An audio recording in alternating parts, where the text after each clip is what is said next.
Hello, my name is Barbara Windsor and I am President and CEO of Hahn Transportation here in Newmarket, Maryland. I'm pleased to be joined by Robert Weller, who's one of our senior drivers having over 38 years of experience driving gasoline tankers for Hahn. We'd like to take a few moments of your time to share some safety information on driving tankers, like the ones you use to haul water in response to emergencies. Bobby's a past president of the Newmarket Fire Department, of which my grandfather, James Hahn, helped to establish as our first chief, and my dad, Bob Windsor, was the second chief. We know that too many times firefighters have been killed in water tanker rollover crashes over the past several years. We want to help your tank truck drivers arrive safely at every fire scene and then to return safely to their stations. This video was developed by the U.S. Department of Transportation and the National Tank Truck Carriers, the trade association for the tank truck industry. While it was developed for commercial tank truck drivers, the principles of vehicle dynamics, roads and operation challenges, and equipment control it presents are the same. This video features real tank truck drivers, and the equipment and the illustrations have some great graphics that show how liquids move in a tanker in different situations. Bobby? The commercial tank truck driver and the emergency responder who drives the essential water tanker must start out every trip with total focus on arriving safely at the destination. We must constantly be aware of our surroundings and with an eye on what might change next. As a veteran tank truck driver, I was very impressed with the video that you're about to see. I certainly learned more about the specialized equipment that you and I are responsible for when on the road. I encourage you to view the video more than once and to use it in training new drivers. We appreciate what the fire service does for us every day. We want you to be safe, and we hope that you will find this video to be very informative. Please do not hesitate to reach out to the tank trucking companies in your area. I'm confident they'd be happy to work with you on safety training for your tank drivers and other personnel. Again, thanks for what you do and for your attention, and remember, be safe on our highways.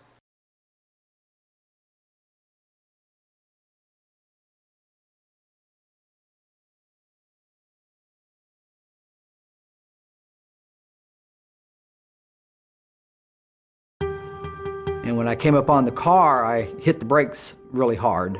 When I felt it lean a little bit, I kind of looked through the rearview mirror and I can actually see the trailer leaning. Rolling that truck over was not even part of my mindset at that point. I lost control of the vehicle and it started to roll. Because rolling over meant possible death, burning up. I just kind of got scared and didn't want to look at it anymore. I wanted to concentrate on everything around me. All my focus went into what was in front of me, what was to the left, to the right, ahead of me. So it flipped over onto the side and then over to the top and then back over 4 times all the way back to the wheels. It was all about how am I going to get out of this alive. It was very scary. It was very scary. It could have been my family in that car, or anybody's family.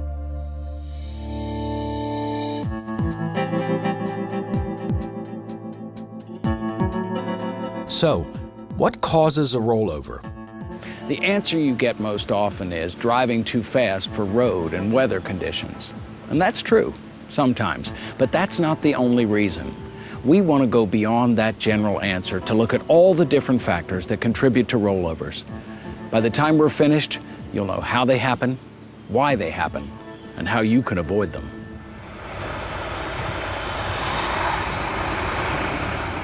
Rollovers can happen anywhere. You probably think most tank truck rollovers happen at exit and entrance ramps. The driver misjudges the curve and takes it too fast. But no, rollovers actually happen more often on straight roadways. Why do you think that is? It's probably because you're more focused on the road when you approach that exit or entrance ramp. Not so much on the straight roads. So our job here is to help you maintain that focus on all roadways. To do that, we'll look at several issues that affect the potential for a rollover. They include vehicle design and performance, load effects, highway factors, and driver factors. Let's start with the design and performance of cargo tank trailers. The first thing you need to know is the impact of a high center of gravity. Everything has a center of gravity. It's the place where an object is balanced in all directions. Anything with a high center of gravity relative to its width is less stable. And cargo tank units have a high center of gravity. That means the unit will lean when it enters a turn. How much it leans depends on the vehicle's speed, the sharpness and banking of the turn, and the unit's center of gravity. So the truck starts to lean, and what happens? Its center of gravity shifts towards the outside of the curve.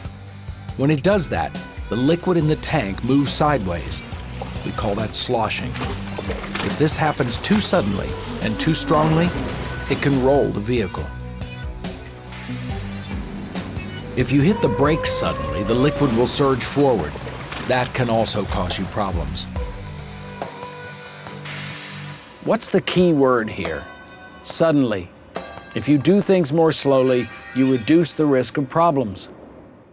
Anytime you speed up, you're subject to mess up. As I was going down the hill, I kind of felt the trailer tilting a little bit because of the speed that I was going. And you come around the curve, and it's sharper than you anticipate, and you just won't be able to slow down, and you can roll over the truck. It made me very alert of all of my surroundings and looking ahead instead of, being too comfortable. You can never be too comfortable. All drivers should understand the design and performance of their vehicles. But as a cargo tank driver, you also have to understand how your liquid payload can and will contribute to rollovers. So let's talk about load effects. Drivers who've rolled over will often tell you their load shifted. They'll say the load shift caused the rollover. But the load, especially a fluid load, will always shift. It's responding to the way you, as the driver, are handling the trailer's movements. How much load you're carrying affects how your vehicle handles. With a tank full of liquid, one wrong move can mean a rollover. The most important thing you can do to keep the vehicle and the load under control is manage your speed. Manage your speed to adapt to driving conditions. When the road and the weather call for it, slow down. As difficult as it can be to drive a full tank of liquid, partial loads are even more challenging because there's more room for the liquid to move. Over 94% of rollovers occur in trucks with a partial load. Liquid slosh and surge are a big factor in those rollovers.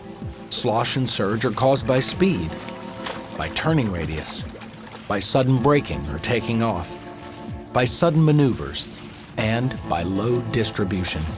You have to pay particular attention anytime you're hauling liquid as to how much you're hauling, how high it is, what the level is in your tank. If you hit the brakes suddenly, that product is going to move forward.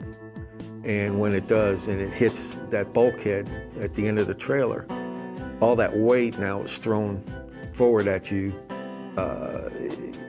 It just makes it harder to stop. Surges also occur in a tanker following a sudden maneuver. This could be something like sudden braking to avoid an obstacle, trying to get back on the road after you drift off the pavement, moving the tractor too quickly for conditions, or shifting or missing a shift on a turn. And if you're not careful and you just kind of release your foot off the brake for a moment, at that wrong moment, you could thrown into an intersection. And you don't want that. We should also take a look at several vehicle maintenance issues. Things like poor brake performance, a damaged suspension, underinflated tires, and load dynamics.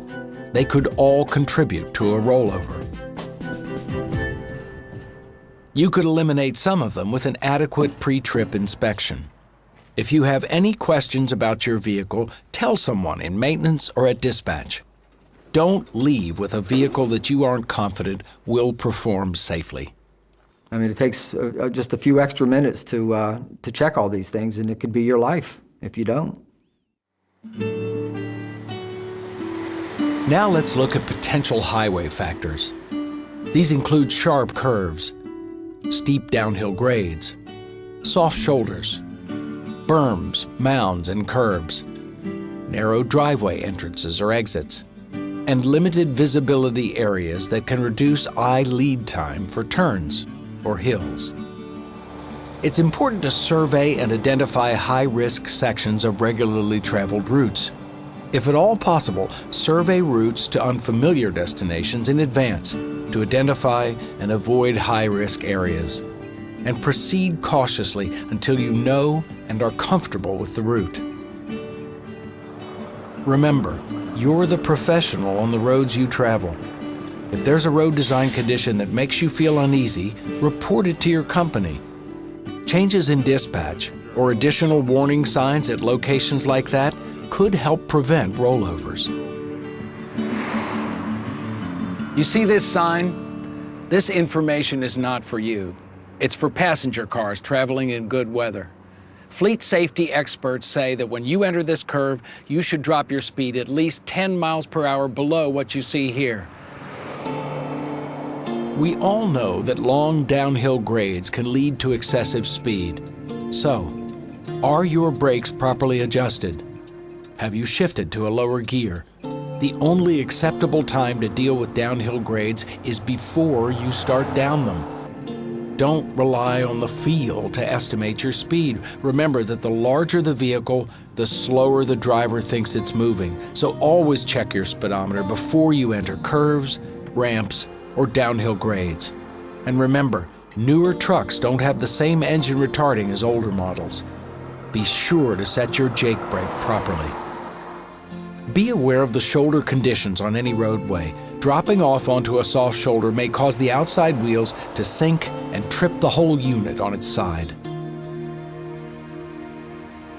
Tripping happens a lot on entrance or exit ramps that have a curb on the inside of the curve. When you're traveling a little too fast, the tanker wheels will track inside of the tractor wheels.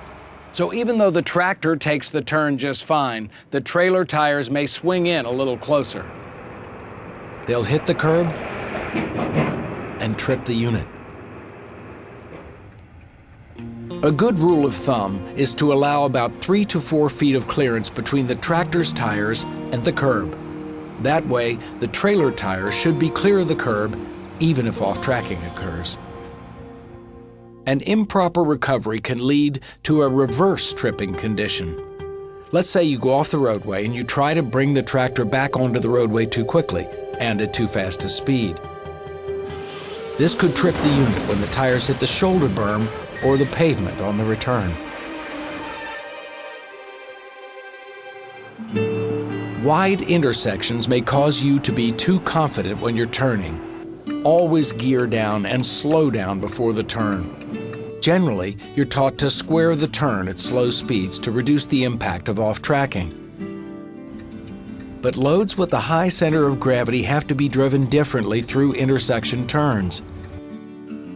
You should round the turn to make sure the trailer doesn't have a sudden change in direction. Cutting short on a turn is one of the most common errors. Be aware of soft berms and narrow culverts. Wet weather may soften berms, and narrow culverts may allow the rear tandem to slip off the driveway into the ditch, and that could overturn the unit. When traffic conditions allow for it, making a left turn into a driveway is safer than making a right. It gives the rear tandem more room to track the tractor's path. Okay, we've talked about vehicle design, load effects, and highway factors. Now we come to the last area, in many ways the most important.